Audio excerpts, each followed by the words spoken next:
প্রথমত শাপলার ব্যাপারে আজকে ইতিবাচক মিটিং হয়েছে, আশা করি ভালো খবর আমরা পাবো এবং শাপলা ইনশাল্লাহ এনসিপি পাবে, এটা আমরা আশাবাদী আজকের মিটিং থেকে, যেটা আমাদের মনে হয়েছে।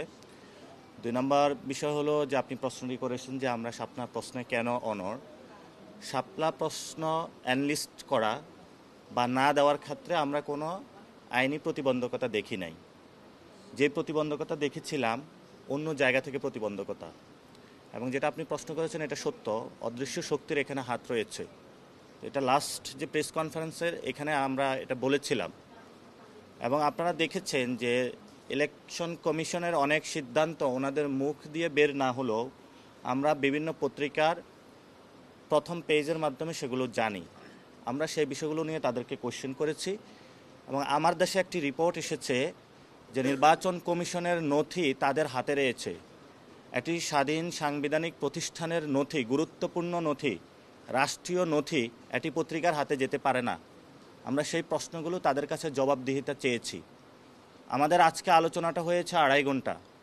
2.5 ঘন্টার মধ্যে প্রথম 30 মিনিট আমরা 18 বছরের যে ভোটাধিকারের বয়স সেটা নিয়ে কথা বলেছি, প্রবাসী ভোটাধিকার নিয়ে কথা বলেছি। 2 ঘন্টা আমরা ওনাদেরকে প্রশ্ন করেছিলাম যে প্রতীক প্রশ্নে যদি না দিতে চান সেটাতে আপনার ব্যাখ্যা কী। 2 ঘন্টা ওনারা নিশ্চুপ ছিলেন, কোনো ব্যাখ্যা দিতে পারেন নাই, এবং ওনাদের যে ধৈর্য শক্তি সেটা আমরা যথেষ্ট প্রশংসা করি। কিন্তু আমরা এটা লাস্ট তাদেরকে বলে এসেছি যে আপনি যদি শাপলা না দেন তাহলে আপনাকে ব্যাখ্যা দিতে হবে, এবং সেই ব্যাখ্যাটা তাদেরকে দিতেই হবে, যেহেতু উনি সাংবিধানিক প্রতিষ্ঠানে উনি আছেন। আর যদি রাষ্ট্রীয় কোনো প্রতীকের উনি দায়িত্ব নেন যেটাকে রক্ষা করবেন, তাহলে তারা দানের শীষ এবং শাপলা সবগুলোকে রক্ষা করে ওই ধরনের আইন সংশোধন করতে হবে।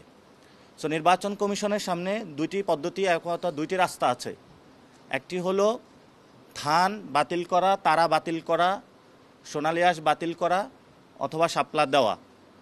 তো আমরা আশা করি যে আমাদের যারা ভ্রাতৃপ্রতিম অন্যান্য রাজনৈতিক সংগঠন রয়েছে, আমরা তাদের সাথে এই বিষয়ে ঐক্যবদ্ধ যে কারোটাই বাতিল না হোক। সুতরাং আমরা শাপলা পেতে আইনি বাধা এবং রাজনৈতিক বাধা কোথাও দেখছি না। এজন্য আমরা আশাবাদী শাপলা পাবো, সে বিষয়টা আমরা জানিয়ে এসেছি ওনাদেরকে।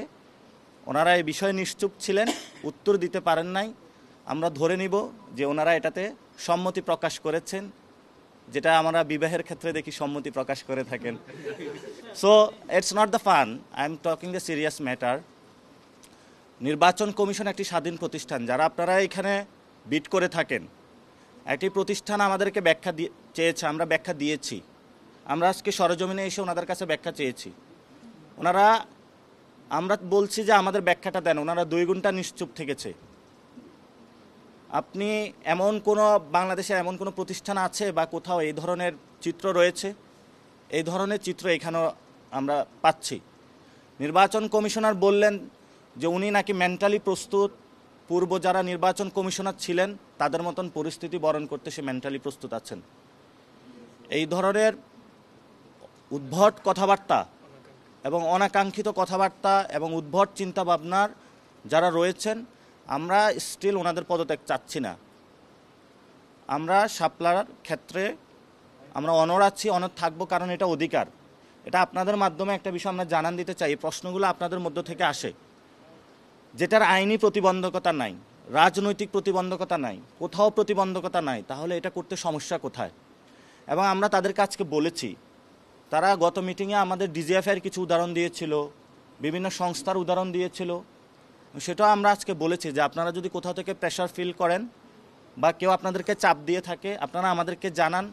আমরা আপনাদের সাথে কোনো কিছু বলবো না, আমরা তাদের সাথে রাজপথে মোকাবেলা করব। আমরা কিন্তু আপনি কোনো অদৃশ্য শক্তি পিছনে রেখে আপনি প্রেশারটা নিয়েন না। আপনি এমনি অসুস্থ মানুষ, আপনি এই ধরনের প্রেশার সহ্য করতে পারবেন না। তারপরে উনি চুপ ছিল, কিন্তু যেহেতু ব্যাখ্যা দিতে পারেন নাই, আমরা মনে করি শাপলার ক্ষেত্রে ওনাদের এই পর্যন্তই। এবং আমরা ওনাদেরকে বলে দিয়েছি যে নিবন্ধন যদি আমাদেরকে দিতে হয় এবং নিবন্ধন প্রশ্নে সেটা শাপলা দিয়েই হবে, শাপলা ছাড়া এনসিপির নিবন্ধন হবে না, এবং এনসিপিও শাপলা ছাড়া নিবন্ধন মানবে না।